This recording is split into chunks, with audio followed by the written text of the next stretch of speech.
Okay. And then moving on to objective number 4, the website data. If you want to talk us through the kind of objectives for that then and the actions. Website data uses the least amount of storage and memory and processing. And all you're looking for with website data is not to dump all of your data into it, because then it has to wade through it all. Yeah. Choose comparatives and put your insights into it, because that's what you're looking to create. Humans don't want to wade through all of that data. No. They're not good at it and they don't want to do it. And you say, well, give that to the AI. But then how do you critique what the AI is producing? Yeah. You've got to have some element of inferred knowledge and understanding. So we're just giving them very straightforward, here's a packet of data, compare it to this. We already know the answers to it.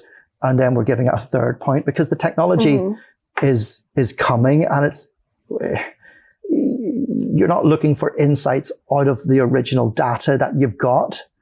It's over. It's your data that you want is just comparative, how you think about it.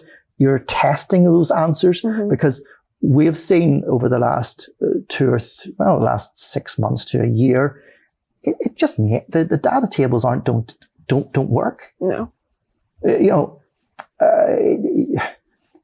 For unstructured data, it might work in science, whereby it's got millions, or in astronomy, whereby it's looking for the aberration or whatever. But for something like us, it's a comparative tool, the data. So that's why I'm not really that as worried about website data as I am about other aspects of the future. And by doing it this way, what have the kind of outcomes and the learning results been from that objective?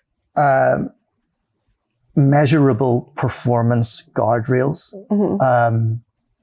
I appreciate what Google has done. I appreciate advertising. I appreciate everybody. But ultimately, you're not there.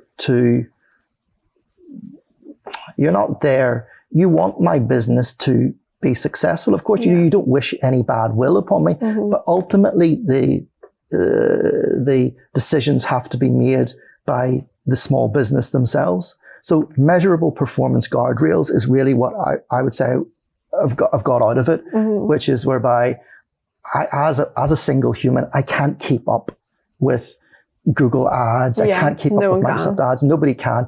Anybody that tells you that they can, well, give them enough money. They can and employ enough people, but it's not sustainable in small business. And that's what this podcast is about. It's for small businesses like us, how we're approaching the AI curtain of 2027.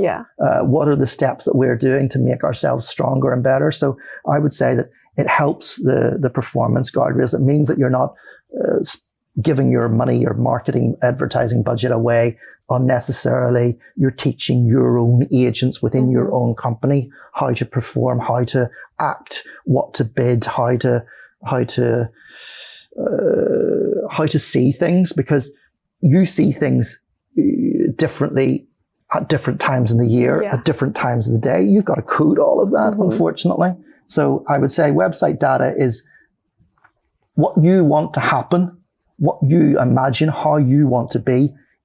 Get your data together in terms of your expertise, in terms of what you understand it to be, so that you can teach the people that work in your company, so that they can teach the AI agents to create 3 or 4 different scenario outcomes that you can manage within. Yeah.